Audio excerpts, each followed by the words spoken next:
Hello everyone, আসসালামু আলাইকুম। আশা করি সবাই মহান আল্লাহ তাআলার রহমতে অনেক ভালো আছো। ওয়াটার সাপ্লাই ইঞ্জিনিয়ারিং চ্যাপ্টার 2 এর প্রথম ক্লাসে তোমাদের সবাইকে স্বাগতম। চ্যাপ্টার 2 তে 4 থেকে 5টা টাইপের ম্যাথ রয়েছে, যা আমাদের সেমিস্টার ফাইনাল পরীক্ষার জন্য অত্যন্ত গুরুত্বপূর্ণ।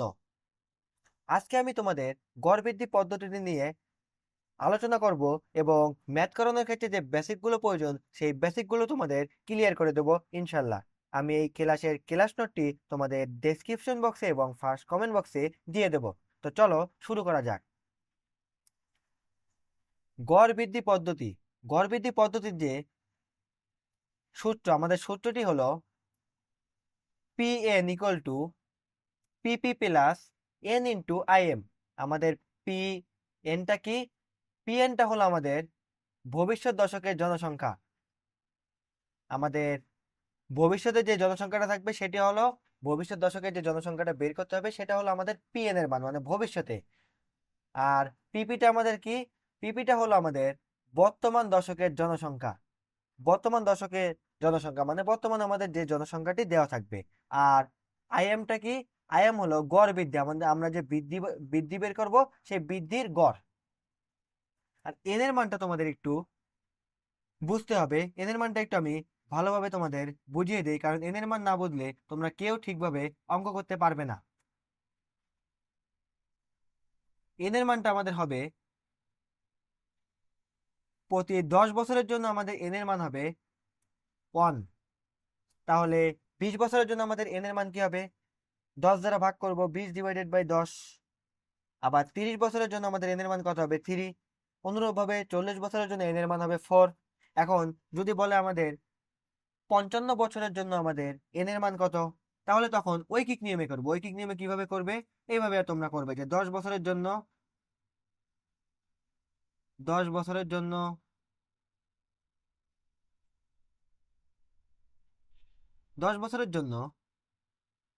এন এর মান কত? 1। তাহলে অতএব ঐকিক নিয়ম কিভাবে করো? 1 বছরের জন্য আমাদের এন এর মান কি হবে? 1/10। অতএব কত বলেছি? 55। 55 বছরের জন্য আমাদের কত হবে? 55 বছরের জন্য আমাদের এন এর মান হবে 55/10 ইকুয়াল টু 5.5। তো আশা করি তোমরা সবাই বুঝতে পেরেছো যে এন এর মানটা কিভাবে আমরা বের করব। এন এর মানটা যদি 40 বছর বলুক তাহলে তো আমরা 10 দিয়ে ভাগ করে করতে পারবো। আর যদি 10 দিয়ে ভাগ না করা যায় তাহলে আমরা ঐকিক নিয়মে সবসময় করবো। 10 বছরের জন্য এন ইকুয়াল টু 1, 1 বছরের জন্য আমাদের এন ইকুয়াল টু এত, আর 55 বছরের জন্য আমাদের এন ইকুয়াল টু এত। অনুরূপ ভাবে তোমাদের যদি 65, 62, 65 বছর, 62 বছর, 82 বছর, 102 বছর, যে বছরই বলুক না কেন, তোমরা খুব সহজেই এইভাবে ঐকিক নিয়মের সাহায্যে এন এর মানটা বের করতে পারবে। তো এন এর মানটা আসলে কিভাবে বের করবে চলো আমরা এই জিনিসটা দেখি। এখানে আমি একটা সূত্র লিখে রেখেছি তোমাদের জন্য। এন এর মানটা আমাদের কি হবে? এন এর মানটা হবে যে প্রশ্নে যে সালের জনসংখ্যা চাইবে সেই সাল মাইনাস প্রশ্নের সর্বশেষ সাল। আমি এখানে একটা উদাহরণ দিয়ে রেখেছি। এই উদাহরণে দেখো আমাদের 2000 সালের জনসংখ্যা দেওয়া আছে 50,000 জন, 2010 সালের জনসংখ্যা দেওয়া আছে আমাদের 65,000 জন, এবং 2020 সালের জনসংখ্যা দেওয়া আছে 77,000 জন। এখন ধরো যে প্রশ্নে আমাদের চাইলো যে 2000, প্রশ্নে চাইলে মনে করো 2050 সালের জনসংখ্যা কত তোমরা বের করো। 2050 সালের জনসংখ্যা কত এটা বের করো। 2050 সালের জনসংখ্যা আমাদের বের করতে বললো। এখন এখন এইটার জন্য এই অঙ্কর ক্ষেত্রে আমাদের এন এর মানটা কি হবে? এন ইকুয়াল টু লিখলাম, আমাদের সূত্রে কি বলেছি? প্রশ্নে যে সালে জনসংখ্যা চাইবে সেই সাল। তাহলে আমাদের দেখো তো এখানে কোন সালে জনসংখ্যা চেয়েছে, কোন সালে জনসংখ্যা বের করতে বলেছে? আমাদের 2050 সালে জনসংখ্যা বের করতে বলেছে। তার মানে প্রশ্নে যে সালে জনসংখ্যা চাইবে সেই সাল। তাহলে সেই সাল মানে কোনটা? 2050 সাল। তাহলে প্রথমে আমরা 2050 সালে এটা লিখি, 2050 সাল। তারপর সূত্রের আমাদের বিয়োগ বিয়োগ তারপরে কি বলেছে? যে প্রশ্নের সর্বশেষ সাল। আমাদের দেখো তো প্রশ্নের সর্বশেষ সব থেকে লাস্টে আমাদের সর্বশেষ কোন সালটা দেওয়া আছে? প্রশ্নে কিন্তু আমাদের সর্বশেষ 2020 সালটা দেওয়া আছে। আমাদের প্রশ্নে কিন্তু সর্বশেষ এই সালটা দেওয়া আছে 2020 সাল। তাহলে প্রশ্নের সর্বশেষ সাল কত হবে আমাদের এখানে? 2020, তাকে আমরা কত দিয়ে ভাগ দেব? 10 equal to 30 divided by 10 equal to আমাদের এন এর মানটা কত আসবে? 3। আমি আরেকবার এই জিনিসটা বলি, তোমরা একটু ভালো করে মনোযোগ দিয়ে দেখো। আমাদের এন এর মানটা কি? প্রশ্নে যে সালের জনসংখ্যা চাইবে সেই সাল। আমাদের প্রশ্নে কোন সালের জনসংখ্যা চেয়েছে বলো তো আমাকে, বলো বলো। প্রশ্নে আমাদের 2050 সালের জনসংখ্যাটা বের করতে বলেছে, তাহলে সেই সাল, যে সালের জনসংখ্যা চাইবে বা যে সালের জনসংখ্যা বের করতে বলবে সেই সাল, তার মানে এই সালটা আমরা এখানে সূত্রে বসালাম 2050 সাল। তারপর সূত্রের বিয়োগ, আমাদের এই সূত্রের বিয়োগ দিলাম। তারপরে কি বলেছে যে প্রশ্নের সর্বশেষ সাল। আমাদের দেখো তো প্রশ্নে আমাদের সর্বশেষ কোন সালটা দেওয়া আছে? এই যে 2000 সালটা প্রশ্নে সর্বশেষ, সরি 2020 সালটা আমাদের প্রশ্নে সর্বশেষ দেওয়া আছে না? এটা একটা অন্য কালি নেই এখানে, এই কালিটা ভালো মতো বোঝা যাচ্ছে না। আমাদের 2020 সালটা প্রশ্নে সর্বশেষ দেওয়া আছে না? তাহলে এই 2020টা সর্বশেষ সালটা আমরা এই যে এখানে লিখলাম, ডিভাইডেড বাই, তাকে আমরা সূত্র অনুযায়ী 10 দিয়ে ভাগ দিলাম। তাকে 10 দিয়ে ভাগ দিলে আমাদের এন এর মান কত আসে? 3। আশা করি এই জিনিসটা সবাই ক্লিয়ার। আমি আর একটা উদাহরণের মাধ্যমে তোমাদের এই জিনিসটা এন এর মানটা বুঝিয়ে দেই। মনে করো এবার এন এর মানটা আমাদের, মনে করো এবার আমাদের বলেছে 2050 বলেছিলাম, তো মনে করো 2070 সালের জনসংখ্যা আমাদের কত হবে এটা বের করতে বলেছে প্রশ্নে। এখন এন এর মানটা এই ক্ষেত্রে কি হবে? এন এর মানটা কি বলেছি?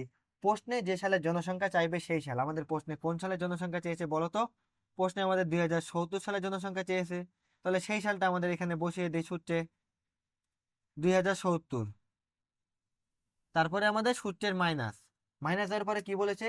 প্রশ্নের সর্বশেষ সাল। দেখো তো আমাদের প্রশ্নে সর্বশেষ কোন সাল দেওয়া আছে? সর্বশেষ কিন্তু 2020 সালের জনসংখ্যা দেওয়া আছে 77,000। এরপরে কিন্তু কোনো সাল দেওয়া নেই, তার মানে এটা আমাদের প্রশ্নের সর্বশেষ সাল।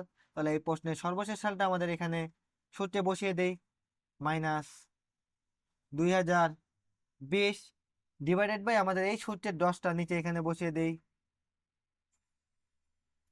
তাহলে এটা আমাদের আসে 50 ডিভাইডেড বাই 10 ইকুয়াল টু 5। আমাদের এই 5টাই কিন্তু হবে এন এর মান। আশা করি এখন সবাই ক্লিয়ার এন এর মানটা কি। তো চলো একটা ম্যাথ করা যাক।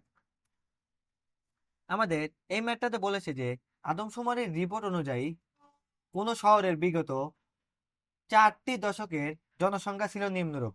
1960 সালে আমাদের জনসংখ্যা ছিল কত? 15,000 জন। 1970 সালে জনসংখ্যা ছিল 20,000 জন। 1980 সালে জনসংখ্যা ছিল আমাদের 25,000 জন। 1990 সালে জনসংখ্যা ছিল 27,000 জন। আমাদের প্রশ্নে কি বলেছে? ওই শহরের পরবর্তী পরবর্তী 2টা দশক মানে 2000 সাল এবং 2010 সালে জনসংখ্যা কত হবে তা আমাদের কোন পদ্ধতিতে বের করতে বলেছে? গড় বৃদ্ধি পদ্ধতিতে কিন্তু বের করতে বলেছে। গড় বৃদ্ধি পদ্ধতিতে বের করো। তো চলো বের করি আমরা। আমাদের সাল এবং জনসংখ্যা দেওয়া আছে। গড় বৃদ্ধি পদ্ধতি করার ক্ষেত্রে আমাদের আর 2টা জিনিস এক্সট্রা লাগবে, সেটি হলো বৃদ্ধি এবং গড় বৃদ্ধি। তাহলে আমরা দেখি, চলো বৃদ্ধি এবং গড় বৃদ্ধি কিভাবে বের করা যায়। এখন 1960 সালে আমাদের জনসংখ্যা ছিল 15,000 জন। 1970 সালে সেই জনসংখ্যা গিয়ে দাঁড়িয়েছে আমাদের কত? 1960 সালে আমাদের জনসংখ্যা ছিল হলো 15,000 জন। 1970 সালে আমাদের সেই জনসংখ্যা গিয়ে দাঁড়িয়েছে কত? 20,000 জন। তাহলে আমাদের জনসংখ্যা বৃদ্ধি পেয়েছে কতটুকু বলো তো? জনসংখ্যা বৃদ্ধি পেয়েছে 5,000। তাহলে এখানে হবে আমাদের 5,000। আবার যদি আমরা দেখি যে 1970 সালে আমাদের জনসংখ্যা ছিল 20,000 জন। 1980 সালে সেই জনসংখ্যা গিয়ে দাঁড়িয়েছে আমাদের কত? 25,000 জন। তাহলে আমরা যদি 25,000 থেকে 20,000 বিয়োগ দেই, আমাদের বৃদ্ধিটা কতটুকু হয়েছে? বৃদ্ধি হয়েছে 5,000। আবার অনুরূপভাবে আমাদের 1980 সালে জনসংখ্যা ছিল 25,000 জন, আর 1990 সালে সেই জনসংখ্যা গিয়ে দাঁড়ায় 27,000 জন। তাহলে জনসংখ্যা অবশ্যই বৃদ্ধি পেয়েছে। কতটুকু বৃদ্ধি পেয়েছে? 27,000 থেকে আমরা 25,000 বিয়োগ দেব, তাহলে 2,000। এটা যদি আমি একটু জাস্ট একটা জিনিস লিখে দেখাই, দেখো আমাদের 1960 সালে আমাদের জনসংখ্যা ছিল 15,000 জন। আর 1970 সালে আমাদের সেই জনসংখ্যা গিয়ে দাঁড়িয়েছে কতজন? 20,000 জন। এখন জনসংখ্যা বৃদ্ধি পেয়েছে কতটুকু আমাকে বলো তো? 20,000 থেকে যদি আমরা 15,000 বিয়োগ দিই সহজেই পেয়ে যাব, তাহলে 5,000। তাহলে সবগুলো বৃদ্ধি আপাতত তোমরা বুঝতে পেরেছো। আর আইএমটাই কি আমাদের বলো তো? আইএমটা কি? আইএম ইকুয়াল টু গড় বৃদ্ধি। তাহলে আইএম যে কোনো কিছুর আমরা গড় কিভাবে বের করি? যতগুলো সংখ্যা থাকে সবগুলো সংখ্যার যোগফল ডিভাইডেড বাই সংখ্যা। যতগুলো সংখ্যা থাকবে তাহলে আমাদের সংখ্যা রয়েছে কত? 3টা। 5,000 প্লাস 2,000 ডিভাইডেড বাই সংখ্যা কয়টা রয়েছে? একটা সংখ্যা, দুইটা সংখ্যা, তিনটা সংখ্যা। 3 equal to 12,000 divided by 3 equal to 4,000। তাহলে আমরা আইএম এর মান কত পেলাম? আইএম এর মান 4,000 পেলাম। চলো আমরা ছকে এটা লিখে ফেলি যে আইএম ইকুয়াল টু 4,000। এখন প্রশ্নে আমাদের কি বলেছে? পরবর্তী 2টি দশকের জনসংখ্যা বের করো। তাহলে প্রথমে 2000 সালের জনসংখ্যা আমরা বের করে ফেলি। তাহলে আমরা এখানে লিখি যে পরবর্তী 2 দশকের জনসংখ্যা। আমরা লিখি পরবর্তী 2 দশকের জনসংখ্যা নিম্নরূপ। তোমরা উপরে গড় বৃদ্ধি পদ্ধতিতে লিখে নিবে। আমি লিখে দিচ্ছি, কারণ পরীক্ষায় এগুলো লিখে দিতে হয়।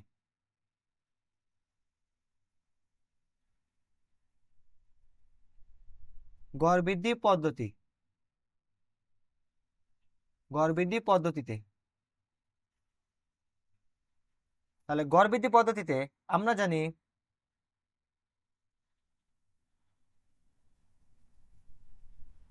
জানি সূত্র আমরা প্রথমে কি দেখেছিলাম? PN equal to PP plus N into IM. তাহলে PN equal to PP plus N into IM, যেখানে আমাদের পিএন ইকুয়াল টু কি ছিল? পিএন ইকুয়াল টু ছিল আমাদের ভবিষ্যৎ দশকের জনসংখ্যা। তাহলে আমাদের প্রশ্নে বের করতে হবে কত সাল? 2000 সাল। তাহলে 2000 সাল কিন্তু আমাদের ভবিষ্যৎ সাল না। তাহলে আমাদের বা পি ইন্টু 2000 লিখি আমরা। 2000 ইকুয়াল টু পিপিটা আমি কি বলেছিলাম?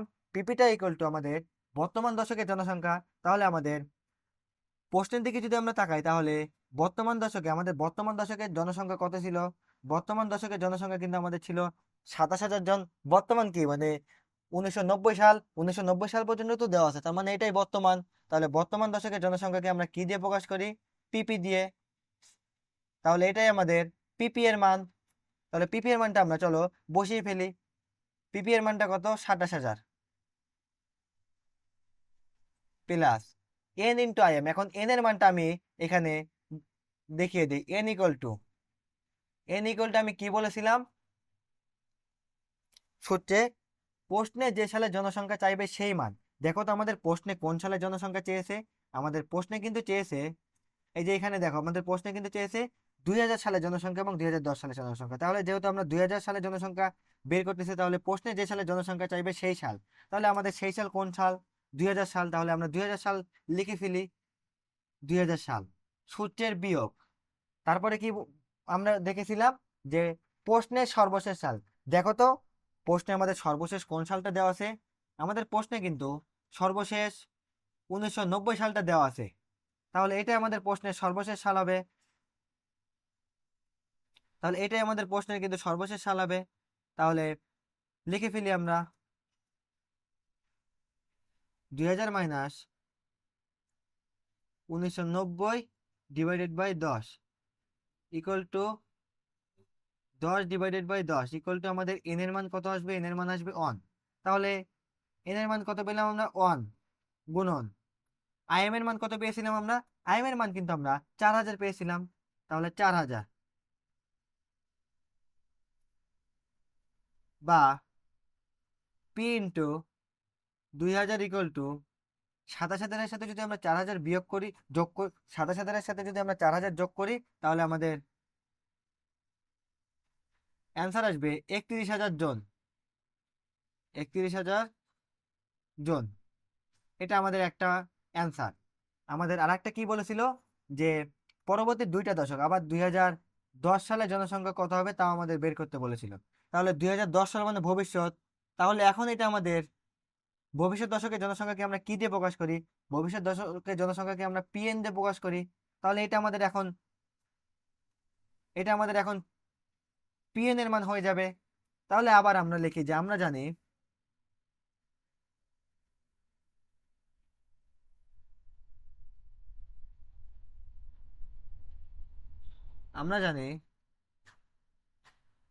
PN equal to PP plus N into IM.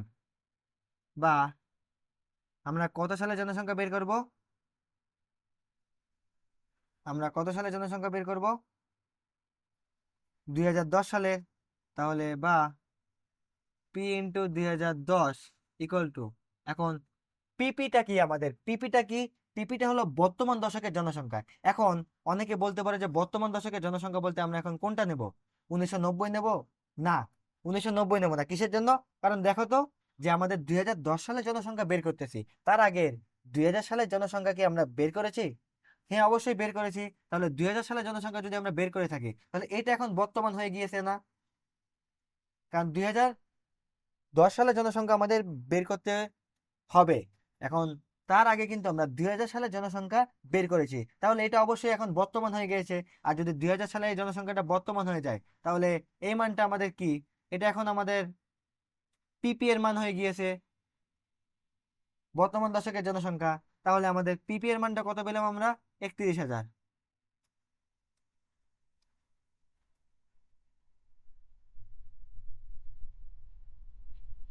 Plus N into I am. এখন এন এর মানটা আবার এখানে আমরা সাইডে বের করি।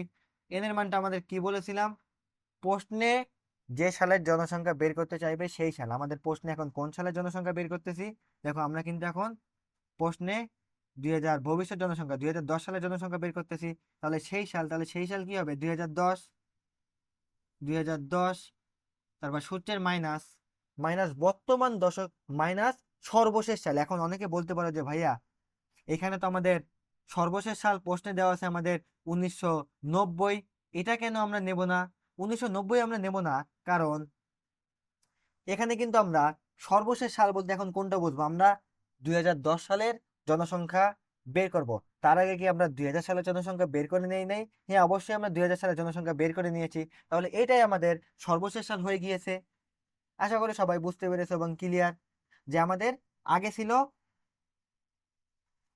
আমাদের 1990 সাল পর্যন্ত জনসংখ্যা। 2000 সালের জনসংখ্যা যখন বের করতে বলেছিল তখন এটা সর্বশেষ সাল হয়েছিল।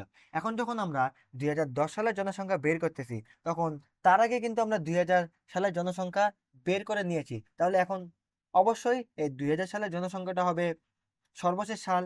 তাহলে সর্বশেষ সাল আমাদের কত হবে? 2000 ডিভাইডেড বাই সূত্রের 10। তাহলে 2010 থেকে 2000 বাদ দিলে থাকে 10 divided by 10 equal to N এর মান হয় আমাদের কত? 1। তাহলে এন এর মান কত আমাদের? 1 গুণন আই এম এর মান কত পেয়েছিলাম আমরা? আই এম এর মান পেয়েছিলাম আমরা 4000। বা পি ইন্টু 2010 ইকুয়াল টু 31,000 সাথে যদি আমরা 4000 যোগ করি, 35,000 জন।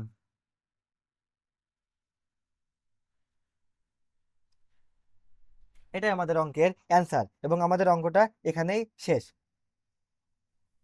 কেউ যদি মনোযোগ দিয়ে শুরু থেকে শেষ পর্যন্ত এই ভিডিওটি দেখে থাকো, আশা করি এই ম্যাথটা তোমাদের কাছে এখন ক্লিয়ার এবং এই টাইপের যে ম্যাথই আসুক না কেন পরীক্ষাতে, এখন তোমরা খুব সহজেই সমাধান করতে পারবে। পরবর্তীতে ইনশাল্লাহ তোমাদের সাথে নতুন একটা ভিডিওতে দেখা হবে। আজকের ভিডিও এই পর্যন্তই। আসসালামু আলাইকুম।